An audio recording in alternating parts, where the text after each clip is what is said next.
வணக்கம். செய்திகளை உரக்கச் சொல்வோம். காது கேளாதோர் சங்க 18ஆம் ஆண்டு விழா. ராமநாதபுரம் மாவட்டம் காது கேளாதோர் சங்க 18ஆம் ஆண்டு விழா தனியார் திருமண மண்டபத்தில் தமிழ்நாடு காது கேளாதோர் கூட்டமைப்பு தலைவர் ரமேஷ் பாபு தலைமையில் நடைபெற்றது. பொதுச் செயலாளர் மோகன், மகளிரணி தலைவர் பிரிசிலா, பொதுச் செயலாளர் செல்வகுமாரி, விளையாட்டு கவுன்சில் தலைவர் பாலாஜி, பொதுச் செயலாளர் பொன்னுச்சாமி ஆகியோர் பேசினர். ஆண்டு விழா கூட்டத்தில் தமிழக அரசுக்கு தங்களது 3 கோரிக்கைகளை தீர்மானமாக நிறைவேற்றியுள்ளனர்.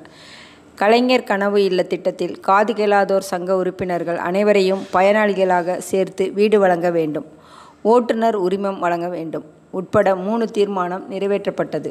ராமநாதபுரம் சங்க நிர்வாகிகள் ராமகிருஷ்ணன், ரத்தினம், மணிகண்டன், சரத்பாபு, சைகை மொழிபெயர்ப்பாளர் அகிலா கண்ணன் உட்பட 38 மாவட்ட உறுப்பினர்கள் பங்கேற்றனர். காது கேளாதோரின் குழந்தைகளின் நடன நிகழ்ச்சிகளும் நடைபெற்றது.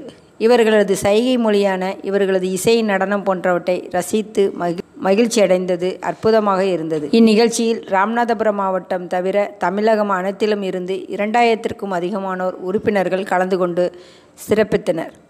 வணக்கம்.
இந்த சேனல் உங்களுக்கு பிடிச்சிருந்தா லைக் பண்ணுங்க, ஷேர் பண்ணுங்க, கமெண்ட் பண்ணுங்க.